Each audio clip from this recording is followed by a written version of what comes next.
Cours de stylisme 101, la différence entre la maille et le chaîne et trame. Suite à ma vidéo précédente, vous avez été nombreux à me demander la différence entre la maille et le chaîne et trame. Donc je vous explique tout, restez avec moi.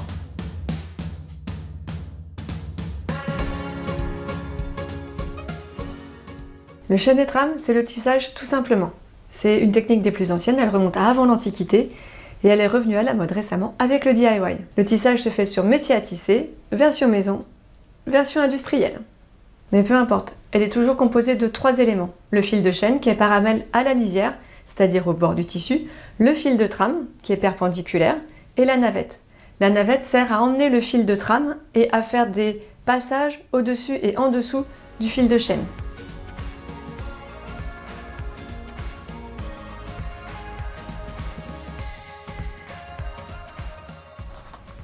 Grâce à ces 3 éléments, on peut avoir de nombreuses armures. Une armure, c'est quoi? Une armure, c'est la forme que peut avoir votre tissage. Il y a 3 armures principales. L'armure toile, c'est-à-dire où le fil de chaîne et le fil de trame sont perpendiculaires, c'est la plus classique et la plus robuste. L'armure de toile, c'est vraiment l'armure la plus commune. Elle se décline sur différents supports et différentes matières. Et selon le fil qu'on utilise, on n'aura pas le même rendu. Là, on voit clairement les lignes de chaîne et les lignes de trame. On peut être imprimé aussi dessus, sur une toile classique. On voit bien le stretch. Donc quand je tire comme ça, je suis bloquée. Quand je tire comme ça, je suis bloquée. Et là, je suis beaucoup plus élastique. C'est le biais. Et le biais fait que nous sommes élastiques. Là, on a quelque chose de plus souple. On a un voile. Et on voit bien le tramage. Le fil de trame, le fil de chaîne, et ça c'est un crêpe. L'armure sergée.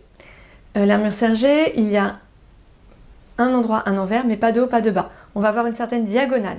Donc c'est le jean, tout simplement. Mais ça peut être aussi des tissus comme ça. Vous voyez, on voit la diagonale. Ça peut être printé. Ça peut être aussi en laine pour faire des manteaux. Donc là, on a un sergé qui n'est pas tellement visible. Il est plus visible à l'arrière. Ou celui-là, où on identifie clairement le sergé. Il y a l'armure satin. L'armure satin, c'est un fil qui va être... Il y a plus de fils sautés. Et donc, ça va créer une certaine souplesse. C'est un fil très souple, avec un endroit, un envers, parce qu'il va y avoir un côté mat et un côté brillant. Après, il y a d'autres armures qui se font sur d'autres métiers à tisser, comme le jacquard par exemple. Ce qui est fondamental par contre, c'est que dans le tissage, il n'y a pas d'élasticité. On est bloqué. Le fil de chaîne et le fil de trame bloquent le mouvement. On a une certaine élasticité quand on tire dans le biais. Ça s'appelle une élasticité mécanique. Voilà, c'est tout. Et c'est ce qui est vraiment la différence avec la maille, où on va avoir vraiment quelque chose de beaucoup plus souple, de beaucoup plus élastique, extensible. Donc la maille se fait à partir d'un fil et d'une aiguille. On vient entourer le fil autour d'une aiguille et on va faire un nœud, tout simplement. On distingue 2 grandes familles de mailles, le t-shirt et le pull, pour faire simple. Le tricot, c'est la maille des pulls. On l'appelle maille tout simplement dans un bureau de style. On a 2 façons de faire de la maille, donc avec une aiguille, enfin 2 aiguilles et un fil et on tricote.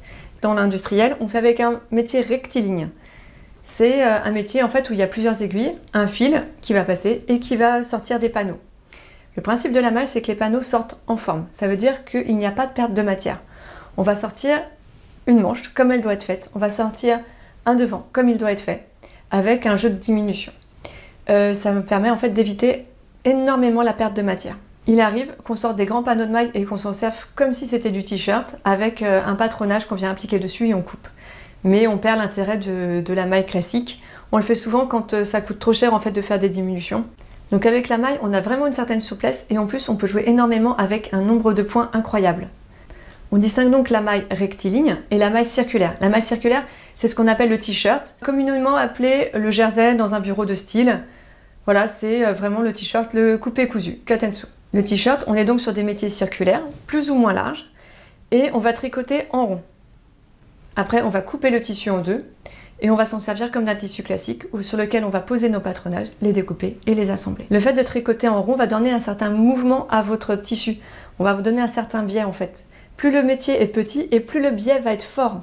En fait, si vous tricotez en rond, eh ben, vous allez remonter d'une fois sur l'autre, ça va former une certaine spirale. Ce qui fait que quand vous allez monter votre jersey, vous allez avoir un certain mouvement, surtout une fois qu'il a été lavé. C'est pas le fait que votre t-shirt est de mauvaise qualité, c'est juste dû au comment est fait le tissu. Et donc du jersey, du molleton, du pointel, des côtes, on peut faire pareil, énormément de points.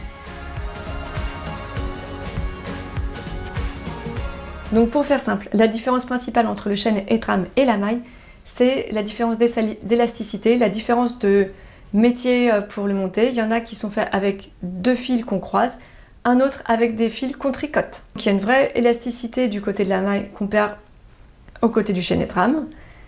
Voilà, ça c'est notre base de travail. Voilà, notre cours sur le stylisme 101 est fini, j'espère que ça vous a plu. Si vous avez d'autres questions sur le stylisme, sur le chêne et trame ou autre, n'hésitez pas à me les poser. En attendant, abonnez-vous à la chaîne YouTube et puis suivez-moi sur mon blog. À bientôt!